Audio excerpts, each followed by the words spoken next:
অবশেষে সুফিয়া বিবির সভা আগে বসলো। সে তার পালঙ্কের মাঝখানে রাজকীয় স্টাইলে বসলো। তার সারা মুখে ফুটে উঠেছে দম্ভ ও প্রতিহিংসার ছাপ। রুমের স্থানে স্থানে বসে রয়েছে তার 3 ছেলে ও তাদের 3 স্ত্রী। তার একমাত্র মেয়ে আদুরিও, নিজের স্বামী জয়নাল তালুকদারও রয়েছেন। একমাত্র ননদ জাহানারা চলে গিয়েছে দুপুরে। তার ছোট দেবরের পরিবারের কেউই উপস্থিত নেই এখানে। এটা একান্তই তাদের পারিবারিক বৈঠক। এখানে তৃতীয় ব্যক্তিবর্গের আগমন সুফিয়া বিবির কাম্য নয়। গৃহপরিচারক ও পরিচারিকাগণ রয়েছে অন্যত্র, তাদের স্থানে কেউ কিছু বলছে না। প্রসঙ্গ তুলল সুফিয়া বিবি নিজেই।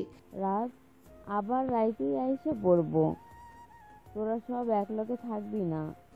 আদুরির বিয়া শাদির আলাপ চলতেছে, চলে যাব, তাই এখনই সুযোগ। তোরা সকলে জানোস আমি রাজের বউ করতে চাইছি আমার এতিম ভাইজি আখিমণিকে। আখিমণির নামে বেবাক সম্পত্তি আছে, সব কিছুর মালিক হইতো রাজ। বহুত কমনের পরেও কিন্তু রাজ রাজি হইল না। সে তো বাপের পছন্দ করা এক ফইনির লেদা রূপসী মাইয়ারে শাদি কইরা ঘরে তুললো। এবার রূপ দিয়া পানি খাও। আম্মা শুধু রূপের কথা কন, বিবির লেখাপড়ের খরচ টানবো কে? ওই সুরমিয়ার। ঠ্যাস মেরে বাক্যটি আওড়ালো বড় বউ রানী। সুফিয়া বিবি বললেন, এইটা ভুল। লেহাপড়ি করে কেন গরিবে? উঁচু ঘরে শাদি হওয়ানের লাইগা, যেন 3 বেলা ভালো ভালো খাওয়ান আর ফিন্দন জুটে। ব্যাস, এটাই তো হইল। তাইলে আর কিসের স্কুল যাইব? এত রঙের দরকার নাই, পরে বেড়া ধরবো। তালুকদার বংশের মান ইজ্জত নিয়া টানাটানি হইব। তার বড় ছেলে রাশেদ বলল, আম্মা, মূল কথায় চলে আসেন। আইতাছি। এমন করস কেন তুই? খেতে যাবি হাল চাষ করিতে। আদুরি বলল, আম্মা আস্তে ধীরে বলেন, সমস্যা নেই।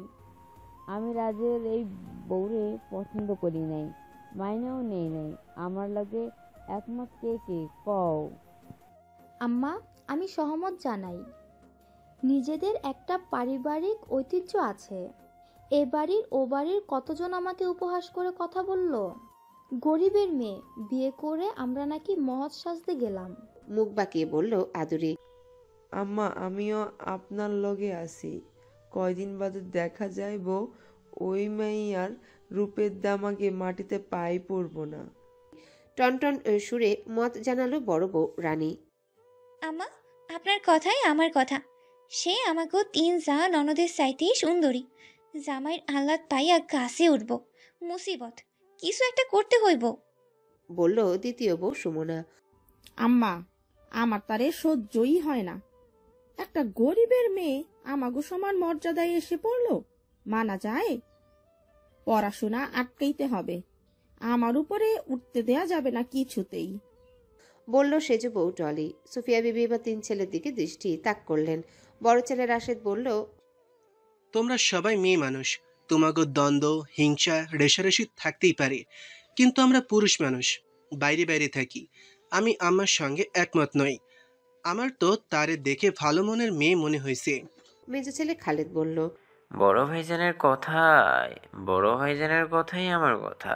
যেহেতু বিয়ে হয়ে গেল, ওরে আমাদের সবার আপন করে নেওয়াই হলো বুদ্ধিমানের কাজ, নয়তো রাজের সঙ্গে আমাদের দ্বন্দ্ব আবার শুরু হতে পারে। সুফিয়া বিবি ভ্রুযুগল কুঞ্চিত করল, কড়া চাহনি নিক্ষেপ করলো ছেলের দিকে, থম মেরে রইল। সেজ ছেলে আসলাম বলল, রাজের কাছে কি ঠেকা আমাদের? আমাদের সকল মর্যাদা মেয়েদের বিয়ে করলে মুখ বড় করে সব জায়গা চালাতে পারতাম। আর এখন অল্প হলেও সমাজে কানাঘুষা শুনতে হয়। তাদের দৃষ্টিভঙ্গি এমন, যে কোনো বড়সড় কারণে আব্বা এই মেয়েকে বিয়ে করলো রাজকে। তাই আম্মার সঙ্গে আমিও একমত। সুফিয়া বিবির মুখ চকচকে রূপলি থালার মতো উজ্জ্বল হয়ে গেল নিমিষেই।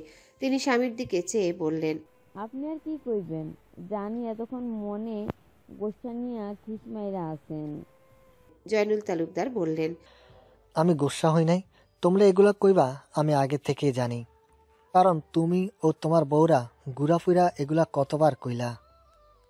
আমারে কেন ডাকছো সেটা কও। শুনেন, এই বিয়া নিয়া রাজের লগে আমাগো কারোর এই মধুর সম্পর্ক নাই এখন। আপনি যেইটা কইবেন রাজ সেইটাই শুনবো। বউ যদি লেহাপড়ি করাইতে চায় যেন রাজ মানা করে। বিয়া হয়ে গেল, এখন বিদ্যা দিয়া কি হইব? আর আপনি বউরে এত লাই দিবেন না, যে যেমন তারে সেভাবেই দেখা দরকার, নয়তো আসমানে উঠা যাইব। জয়নুল তালুকদার বলল, এসব ভালো না। খোদার দুনিয়াতে সবাই সমান, মাটির নিচে প্রত্যেকের হিসাব এক হবে, তাই সে জমিদার হোক আর ভিখারি হোক। আরে কিসা বুঝান মনে ব্যথা নিয়ে চইলা গেল কেন জানেন? রাজ অনুষ্ঠানের দিন বিয়ালকালে বাগানে সীমান্তর গায়ে হাত তুলছে। সীমান্ত নাকি তার বইয়ের আঁচলেও চুলে হাত দিছে। চিন্তা করেন, বইয়ের ছোঁয়া না পাইতেই পোলার এই দশা, ভবিষ্যতে কি হইব? এটা উচিত হয় নাই রাজের, আমি জিগামু। বলল জয়নুল তালুকদার। পাশ থেকে তার ছেলেরা অবাক করা কণ্ঠে বলল, এটা বাড়াবাড়ি হয়েছে রাজের। মজা করে বিয়ের সময় দেব এটা বাড়াবাড়ি হয়েছে রাজের। মজা করে বিয়ের সময় দেবররা এমন একটু একটু করে। সীমান্তরে ডাইকা তার কথা বলার দরকার। আপনি কেন ডাকছেন সবাই রে? কইয়া ফালান।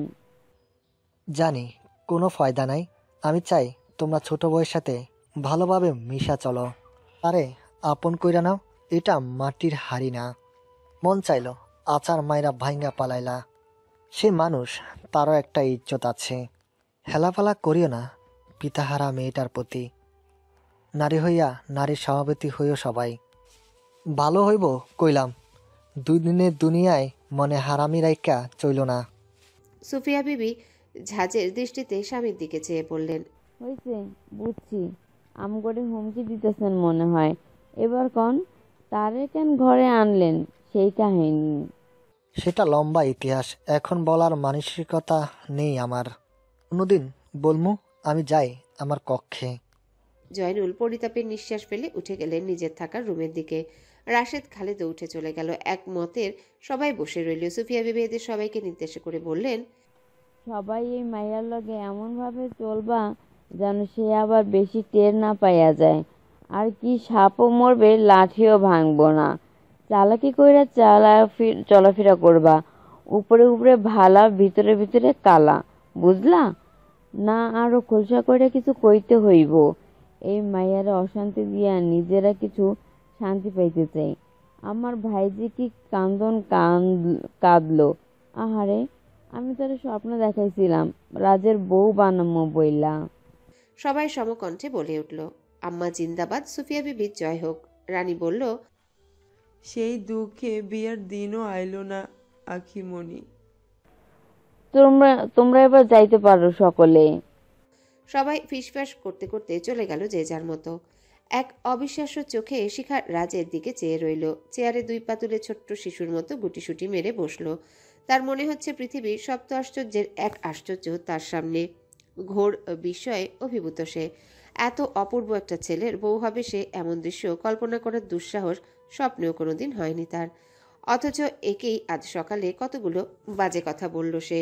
মনে করতে একরাশ লজ্জা, আড়ষ্টতা, ভীরুতা তাকে জেঁকে ধরল। সঙ্গে যোগ হলো উৎফুল্লতা, আনন্দ। মৃদু কাঁপছে শিখা।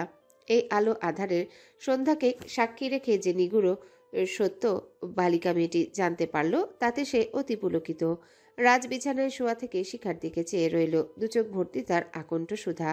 পুলকের প্রথম মুহূর্ত পার না হতেই তাকে চমকে দিয়ে রাজ বলল, অমন কাঁপছো কেন বধূ? দূরে তো আছে, থাকবো পুরো 2 বছর। বিয়ে হয়ে বেশি পড়বে না সহনীয়। এই সরল বাক্যটিও বুঝতে পারল না সরলা মেয়েটি। তার অনুভূতিগুলো ক্রমশ বরফ খণ্ডের ন্যায় জমে যেতে লাগলো। উন্মাদনা মিইয়ে যেতে লাগলো ফুরিয়ে আসা সাঁঝের প্রদীপের ন্যায়। সে শীতল চাহনিতে চেয়ে ক্ষীণস্বরে রাজকে জিজ্ঞাসা করল, আপনি সত্যি কইতাছেন ভাইয়া, নাকি সকালের মতন ফাইজলামি করতেছেন? রাজের ঠোঁটের কোণে হাসির চাপা ঢেউ। সে দুষ্টুমিষ্টু স্বরে শিখাকে বলল, ভাইয়া কি করলে বা কি বললে তোমার পূর্ণাঙ্গ বিশ্বাস হবে যে আমি তোমার বর? বলো শিখা। শিখা বোকা বোকা চাহনিতে চেয়ে রইল অন্যদিকে। প্রশ্ন বেশি কঠিন না, জটিল হয়ে গেল। কিছুই করা লাগবো না আপনার, আমারে মারবেন আপনি? অবনত মস্তকে নিচু স্বরে বলল শিখা। রাজ বিপন্ন চোখে শিখার মুখ পানে নিষ্পলক চেয়ে রইল। তার হৃদয়ের এক কোণ অপ্রত্যাশিত বেদনায় টনটন করে ভেঙে পড়ল, তবুও নিজেকে ধীর রাখল। সে মাথার নিচের দুটো বালিশ হতে একটা বালিশ সরিয়ে নিল, বুকের এক পাশে দিয়ে হালকা কাত হয়ে নিল, বলল, তোমাকে আঘাত করা যায় না, পিঞ্জরায় পোষা পাখির মতো আদর করা যায়, যত্ন করা যায়। নির্ভয়ে থাকো তুমি। শিখা বের হয়ে যেতে লাগলো। রাজ থামালো। জামাইয়ের অনুমতি না নিয়ে রুমের বাইরে যাওয়া অনুচিত। শিখা ভ্রু কুচকে চাইল। বসো না প্লিজ, তোমাকে দেখতে, তোমার সঙ্গে গল্প করতে খুব মজা লাগে আমার। শিখা খানিক স্বাভাবিক হলো, হেয়ালি সুরে বলল, আমি কি মজার খানা নাকি মজা লাগবো যে? রাজ হো হো করে হেসে ফেলল। আমার জন্য সেটাই, কেবল সময়ের অপেক্ষা। তোমাকে দেখেছি শাড়ি পরা বধূ বেশে, এখন দেখছি কামিজ পরা খুকি বেশে। তুমি আনন্দিত? একটু কাছে এসো খুকি। কেন? বিষম খাওয়া কণ্ঠে বলল শিখা। দরকার ছিল যে তোমার নরম হাতের কচি আঙ্গুলের সঙ্গে আমার শক্ত আঙ্গুলের সাক্ষাৎ করানোর জন্য। খাটে এসে একটু বসো না শিখা। মোলায়েম স্বরে বলল রাজ। কি শক্ত শক্ত আবল তাবল কন এসব, বুঝি না। শিখার কথা বাড়ালো না। রাজের কথা মতো খাটের এক কোণে বসলো, দুই পা ঝুলিয়ে। নয়তো তাকে এই যুবক ছেলেটি জড়িয়ে ধরে ফেলতে পারে, যদিও সে একটু আগেই বলেছে দূরে থাকবে। তবুও ছেলেদের বিশ্বাস নেই। রাজ উঠে দাঁড়ালো, দরজা আর খিড়কি দিয়ে দিল। শিখার পায়ের কাছে এসে হাঁটু গেড়ে বসলো, পকেট হতে একটা হীরের আংটি বের করে নিল। শিখার ডান হাতখানা নিজের হাত দিয়ে ধরলো, অনামিকা আংটিটা পরিয়ে দিল। আলতো করে কোমল একটা চুমু খেলো হাতের পিঠে। জীবনে প্রথম কোনো যুবকের ঠোঁটের উষ্ণ আলিঙ্গনে শিখা সজোরে কেঁপে উঠল। রাজ নিবেদিত স্বরে বলল, মধুর চেয়ে মিষ্টি তুমি, স্রষ্টার প্রিয় সৃষ্টি তুমি। শোনো, সাধারণত ফুলসজ্জার রাতে বর বউকে একটা আংটি উপহার দেয়। এটা আমাদের দেশের একটা প্রচলিত ও জনপ্রিয় রীতি। তো আমাদের তো বাসর হলো না, যেহেতু এখন আমাদের দুজনের পরিচয় হলো স্বামী স্ত্রী হিসাবে, তাই তোমাকে আমার ভালোবাসার নিদর্শন হিসেবে এই ক্ষুদ্র উপহার দিলাম। শিখা নড়তে পারছে না। এক অপার্থিব স্বর্গীয় সুখে বুকটা ভরে গিয়েছে। রাজও ওভাবে বসে রইল, শিখার আঙ্গুলগুলোর পিঠ নিজের গালের একপাশে চেপে ধরে। ধ্যান ভেঙে ফের বলল রাজ, আমি ঢাকার ঠিকানা লিখে দিচ্ছি, তোমার বাড়ির ঠিকানা দাও আমাকে। পত্র আলাপে আমাদের প্রণয় হবে। চিঠি লিখতে পারো খুকি?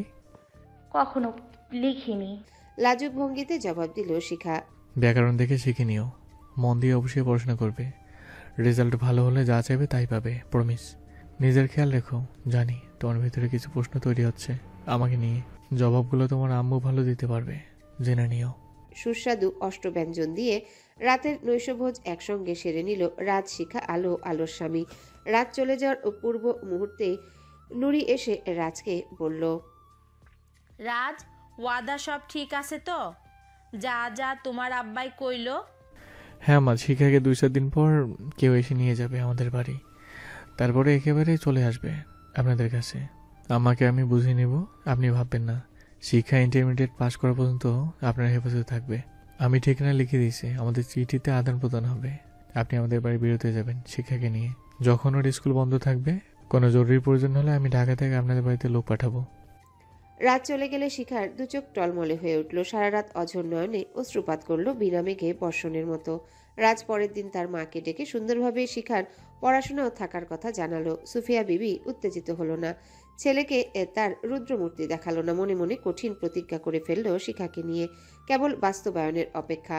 শিখা নিরালা দুপুরে নিরিবিলি মায়ের কাছে গিয়ে বসলো, কৌতূহল মিশ্রিত কণ্ঠে জানতে চাইল, আম্মা, বুঝলাম না, বিয়ার পর ওরা আমারে আলাদা রাখলো কেন? উনিও প্রতিবাদ করলো না, হাসি মুখে মাইনা নিল। আবার ওনার কথায় মনে হইল সহজে আর গ্রামে আইব না। আমি শরমে এসব ওনারে জিগাই নাই। উনি কইল তোমার থেকে যাই না নিতে। নুরি সরস হেসে মেয়েকে বলল, অবসর হইয়া সব কইতাছি মা, রান্দন শেষ হোক। দুপুরে খাওয়ার পর নুরির চোখে ঘুম ভাত নেমে এলো। আলো ঘুমিয়ে পড়ল। তার স্বামী মতিন চলে গেল নিজের বাড়িতে। আলো ছোট বোন আছে বিধায় রয়ে গেল মায়ের কাছে। শিখা স্বভাবে চঞ্চল, দুরন্ত, তার ঘুম আসছে না কিছুতে। পড়া নিয়ে বলা রাজের কথাটা তাকে আরো মনোযোগী করে তুলল। পড়ার দিকে ভালো করে অধ্যয়ন করতে হবে। এত সুন্দর ও ভালো বরের মনে ব্যথা দেওয়া যাবে না, বরং খুশি রাখতে হবে তার উপর।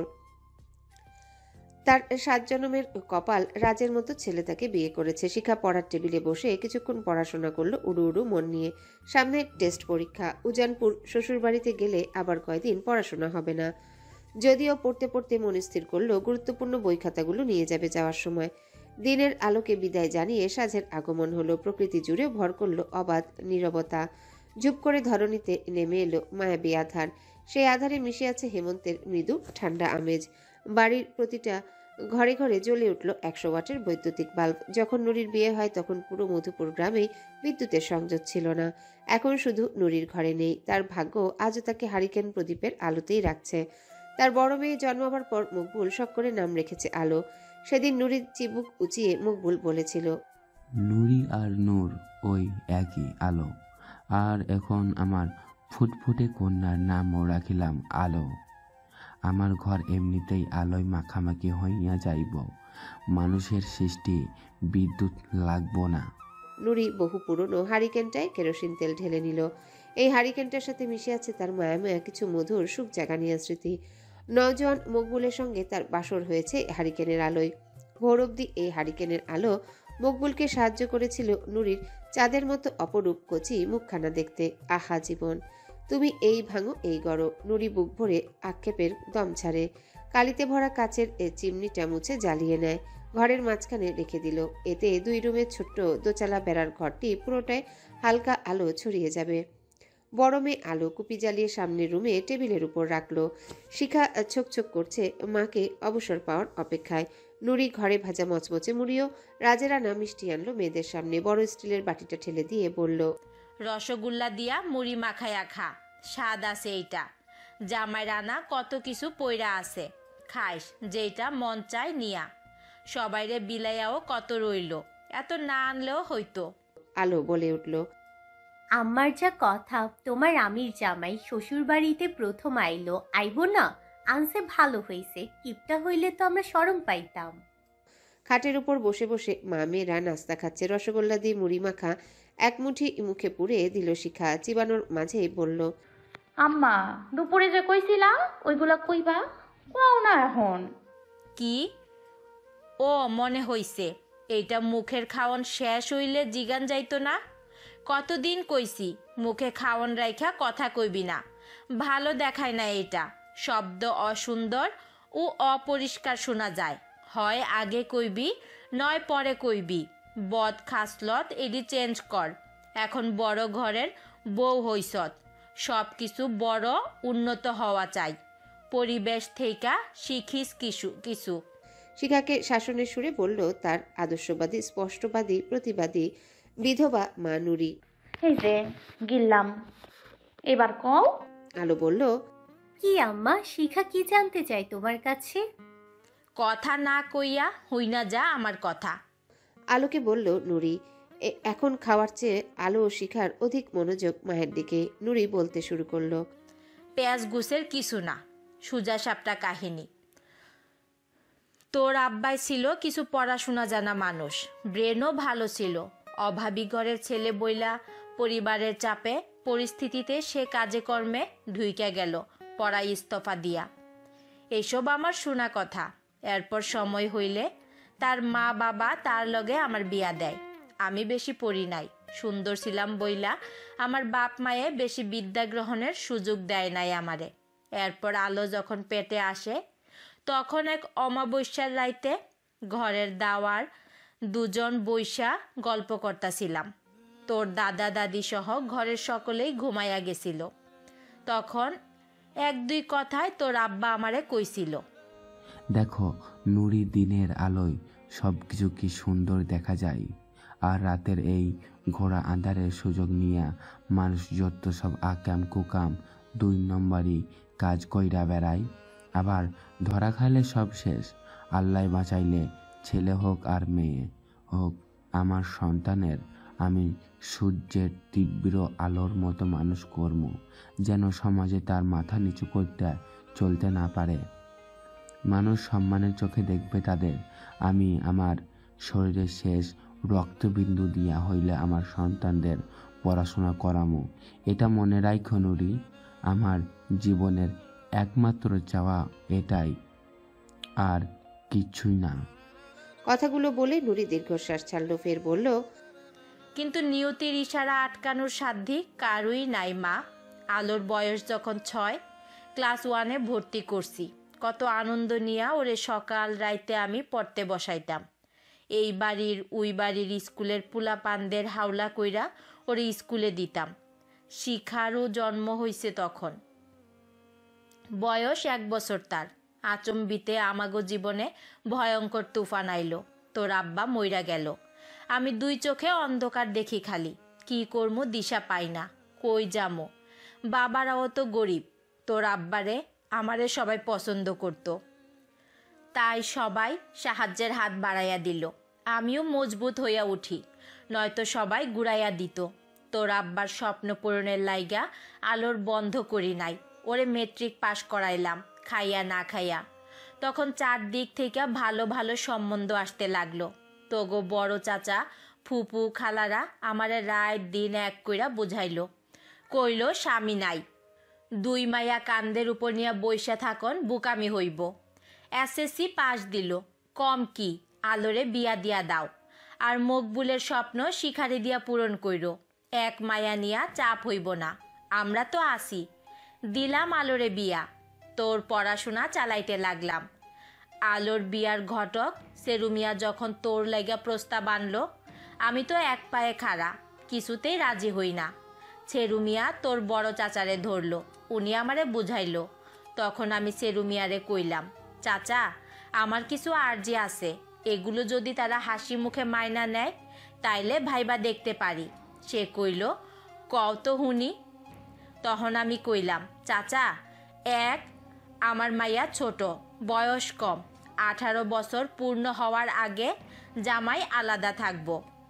এমনিতে দেখা সাক্ষাৎ তো হইবই তাগো, একসঙ্গে থাকলে শিখার পড়াশোনা নষ্ট হইব। তার বাপের স্বপ্ন পূরণে আমি মা হিসেবে চেষ্টার কমতি রাখতে চাই না। 2 শিখার পড়াশোনা বন্ধ করা যাইব না এবং ক্ষতি করা যাইব না। শুনছি হ্যাগো বড় ঘর, কাম বেশি।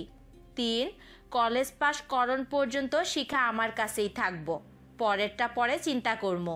4 শিখার মন চাইলে জামা কাপড় পরবো, কাপড় পরতে পারে না সে, পরে উষ্টা খাইয়া পইরা দাঁত মুখ ভাঙবো। তিনি কইলেন, আচ্ছা আমি আজই তালুকদার সাহেবরে তোমার আর্জিগুলা জানাইতাছি। তার 2 দিন পর এক সকালে সেরুমিয়ারে নিয়া তোর শ্বশুর নিজেই হাজির হইল। আমি শরমে মইরা গেছি, কি দিমু। পরে দিলাম যা দেওয়ানের। তিনিও অনেক কিছু নিয়ে আইলেন। তিনি আমারে কইলেন, আপনার সকল চাওয়া ও শর্তে আমি রাজি আছি। আমাদের বড় ঘর, কয়েকজন কাজের লোক আছে। আর আমাদের তালুকদার ঘরের নিয়ম হইল 3 দিন পর্যন্ত ছেলে বউয়ের থেকে দূরে থাকবে। 4র্থ দিনের দিন বউয়ের সঙ্গে সাক্ষাৎ করবে। এই নিয়ম আমার বিবি চালু করছে। কেন করছে সেটা আপনার আপাতত না জানলেও চলবো। আর আমার ছেলে তো শহরে থাকে, সেখানে তার বিরাট কাজ কারবার, 6 মাসেও বাড়ি আসে না। আপনি নিশ্চিন্তে থাকতে পারেন, তালুকদারের কথার বরখেলাপ হবে না। এক মৃত পিতার স্বপ্ন পূরণে আমি ও আমার ছেলের সর্বাত্মক সহযোগিতা থাকবে। পোশাক পরার বিষয়েও শিখার স্বাধীনতা থাকবে, কথা দিলাম। আমি হেরে কইলাম, ভাই সাহেব আপনি নাকি আমার ছোট মাইয়ারে দেখছেন? কবে কই দেখলেন? এখন তো শিখা নাই ঘরে, স্কুলে চইলা গেছে, সকালে প্রাইভেট থাকে। আপনার ছেলে দেখছে শিখারে? তখন সে বলল, আমি না দেখলে সম্বন্ধ কেমনে পাঠাইলাম? আমার ছেলে দেখে নাই, দেখবেও না। এটাও তালুকদার ঘরের নিয়ম, পিতা মাতার পছন্দেই বিয়া করতে হয় ছেলে মেয়েদের। আর শিখা মাখে আমার ছেলে কেন? কোন ছেলে পছন্দ না করব বলেন? আলহামদুলিল্লাহ, পিতা মাতাকে মান্য করা, শ্রদ্ধা করা ছেলে মেয়ে আমার অনেক পছন্দ। বুঝলি এবার? তখন সব এত তাড়াহুড়া কইরা হইছে, তোরে কওনের সময় সুযোগ হয় নাই। হেরা ধনী বইলা তোর মা লুভে পড়ে নাই, গইলা যায় নাই, সব কাটসাট কইরাই বিয়া দিছি। তাগরে হুজুর হুজুর কইরা দেই নাই, বরং তালুকদার অনুরোধ কইরা আমার মাইয়া নিছে। উল্টাপাল্টা করলে আমি কি করতে পারি সেইটা তো আমি জানি। আত্মবিশ্বাসী সুরে বলল নুরি। আলো বলল, ও এসব তো জানি, ভাবলাম নতুন কি। শিখা সারা মুখ আনন্দে ভরে উঠল, পড়াশোনা করতে পারবে ও বাবার বাড়িতে থাকতে পারবে বলে। বলল, হ্যালো বন্ধুরা, পরবর্তী পার্ট খুব তাড়াতাড়ি আসবে, তো সবাই অপেক্ষায় থাকো। আর চ্যানেলটি যারা এখনো সাবস্ক্রাইব করনি তারা পরবর্তী পার্ট দেখার জন্য চ্যানেলটি সাবস্ক্রাইব করে রেখো। ধন্যবাদ সবাইকে, আমাদের সাথেই থেকো।